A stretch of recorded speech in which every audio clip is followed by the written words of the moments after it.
बात बहुत अच्छी कही है। हम यही उम्मीद करेंगे कि जैसा वो कहे हैं कि हम इनके भविष्य की सुरक्षा के लिए काम करेंगे, तो हम भी उम्मीद करते हैं और कर्मचारियों की भी उम्मीद करना चाहिए, क्योंकि 18 साल आपने एक पार्टी को देखा।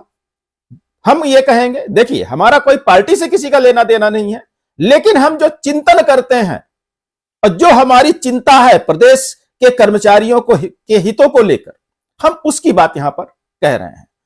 तो कांग्रेस सरकार को भी मौका देना चाहिए और देखना चाहिए कि वो आपके भविष्य के लिए कितना सोचती है और आगे आपके भविष्य को कितना सुरक्षित करती है। से साथियों नमस्कार, मैं कमलेश्वर सिंह फिर एक नए अपडेट के साथ साथियों आ गया हूं। साथियों, मुख्य अपडेट पर चले उसके पहले हम आपसे एक दो बात करना चाहेंगे, और वो बात यह है कि जैसा कि आप देख रहे हैं कि प्रदेश में चुनावों की घोषणा हो चुकी है। चुनाव होने के बाद सरकार किसकी बनेगी, कौन बहुमत में आएगा, ये भविष्य के गर्भ में है। लेकिन अभी जो चल रहा है आम जनता के बीच, कर्मचारियों के बीच लुभावने घोषणाएं की जा रही हैं, वो घोषणाएं कितनी पूरी होंगी वो भी भविष्य के गर्भ में है।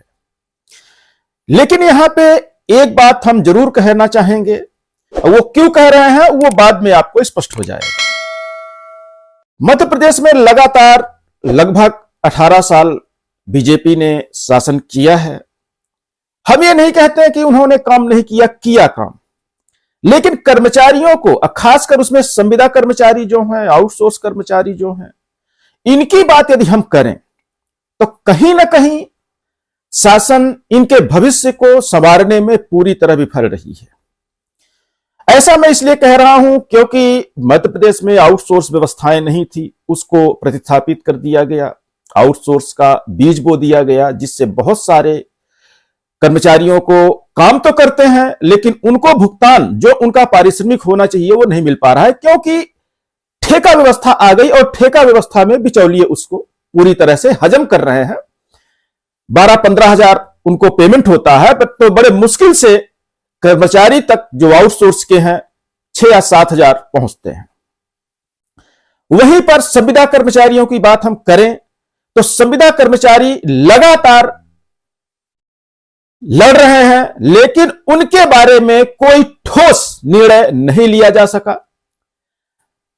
मध्य प्रदेश शासन बीजेपी सरकार के द्वारा 2018 में एक निर्णय लिया गया कि नियमित कर्मचारी के वेतनमान के न्यूनतम का 90% भुगतान हम सभी संविदा कर्मचारियों को करेंगे, लेकिन वहां भी उनको कैटेगराइज में कर दिया गया। कुछ विभागों में दिया गया, कुछ विभागों में नहीं दिया गया। तो कहीं ना कहीं संविदा कर्मचारियों के साथ लगातार अन्याय होता रहा।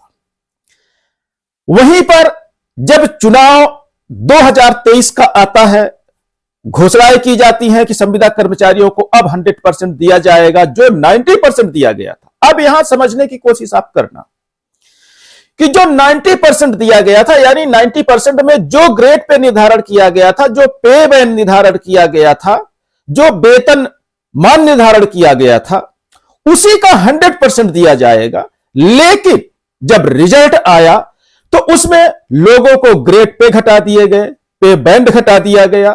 तो किस तरह से बीजेपी सरकार की यह घोषणा रही कि जब प्रशासन में वो व्यवस्था लागू करने की बात कही गई तो उसको 90% को 100% किया जाना था 2018 की नीति का। इन्होंने एक नई नीति लाके लागू कर दी और सभी का ग्रेड पे घटा दिया गया। ऐसा भी नहीं है कि सभी का घटा दिया, कुछ लोगों का बढ़ाया।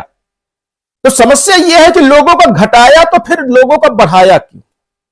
और यदि कुछ लोगों का 5 साल के बाद यानी 18 से 23 तक के बीच का अंतराल हम लें तो यह सेवा अवधि जो होती है, इस सेवा अवधि में लोगों की पेमेंट तो बढ़ना चाहिए, ग्रेड पे तो अपग्रेड होना चाहिए। तो फिर घटा किस आधार पे दिया गया? लेकिन यहीं पर हम फिर ये आपको बताना चाहेंगे कि जो ये वीडियो हम आपको बना रहे हैं, ये बातें हमने क्यों कही है। अभी मैं आज सुबह सुबह अपने ट्विटर अकाउंट न्यूज RTI पर था। अचानक मुझे कमलनाथ जी का एक ट्वीट सामने आया। उसमें उन्होंने कहा है, यह ट्वीट उन्होंने कल की तारीख में यानी 14 तारीख की डेट में कही है, लिखी है। आप भी ट्विटर पे जाके देख सकते हैं कि जो संविदा कर्मचारी हैं 18 साल से वो परेशान हैं। आप स्क्रीन पे देखिएगा। हम इनके भविष्य के लिए जो इनकी मांगे हैं उसको हम पूरा करेंगे। तो अब यहां पर इसको हम चुनावी जुमला माने या वास्तव में कमलनाथ जी की यह मंशा है कि जो संविदा कर्मचारी 18 साल से अपनी मांगों को लेकर परेशान है, नियमितीकरण को लेकर परेशान है, रेगुलर जैसी जो कर्मचारी हैं उनके जैसी सुविधाओं के लिए परेशान है, या यूं कहें कि रेगुलर होने के लिए परेशान है संविदा कर्मचारी, तो क्या पहली बैठक में यह ऐसा निर्णय हो पाएगा? ऐसा मैं इसलिए कह रहा हूं क्योंकि मध्य प्रदेश में सरकार अभी बीजेपी की है, लेकिन छत्तीसगढ़ में सरकार कांग्रेस की है। छत्तीसगढ़ में भी वादे तो बहुत किए गए थे लेकिन पूरा नहीं किया गया है। क्योंकि ऐसा मैं इसलिए बोल रहा हूं क्योंकि छत्तीसगढ़ से भी मैं जुड़ा हुआ हूं। लेकिन जो भी है, बीजेपी भी अब छत्तीसगढ़ में वादे कर रही है कि हम संविदा कर्मचारी को नियमित करेंगे, उनका भविष्य सुरक्षित करेंगे। लेकिन मध्य प्रदेश में बीजेपी की सरकार थी, 18 साल से थी, तो उन्होंने कितनी सुरक्षा बरती, यह कंपैरिजन की बात है, यह आपके सोचने की बात है। तो यह ट्वीट जो आया है, मैं उम्मीद करूंगा कि यदि कांग्रेस की सरकार मध्य प्रदेश में बनती है तो पहली बैठक में ही इसका निर्णय ले दिया जाएगा और संविदा कर्मचारियों का एक ही भविष्य की सुरक्षा को लेकर बात है, वो है नियमितीकरण। और वो भी नियमितीकरण जब इनका किया जाए तो 90% की जो फाइल तैयार की गई थी, आधार उसी को बनाया जाए, क्योंकि वो फाइल बिना किसी दबाव के बनी है और उसमें जो ग्रेड पे निर्धारण किया गया है, कर्मचारियों का जो पे बैंड निर्धारण किया गया है, वो नियमित कर्मचारी के बराबर ही किया गया है। बाद में जो 2023 में 100% की फाइल बनाई गई, उसमें दबाव बस लोगों को 100% देने की बात कही गई है, जबकि 90% की फाइल उठा ले तो उसके भुगतान का 70% भी संविदा कर्मचारियों को नहीं मिल रहा है और ना मिलेगा, यह भी हम आपको बता दें, क्योंकि बड़े मुश्किल से 4-6 विभाग में यह नीति लागू हो पाई है। बाकी विभागों में आचार संहिता के नाम पर सारे अधिकारियों ने इसकी फाइल रोक दी है, जबकि आचार संहिता से इस फाइल का कोई लेना देना नहीं है, क्योंकि आचार संहिता के पहले यह प्रक्रियाधीन फाइल हो चुकी थी। लेकिन अधिकारी अपना जो रवैया है, तो हम यह भी कहेंगे कि सरकार चाहे जिसकी बने तो सबसे पहले अपने इन अधिकारियों पर कंट्रोल करे। संविदा कर्मचारी, आउटसोर्स कर्मचारी तो अपनी जी जान तोड़ के मेहनत कर ही रहा है, इसमें कोई दो राय नहीं।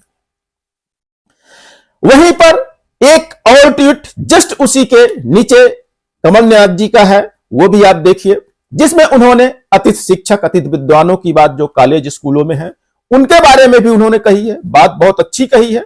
हम यही उम्मीद करेंगे कि जैसा वो कहे हैं कि हम इनके भविष्य की सुरक्षा के लिए काम करेंगे, तो हम भी उम्मीद करते हैं और कर्मचारियों की भी उम्मीद करना चाहिए, क्योंकि 18 साल आपने एक पार्टी को देखा।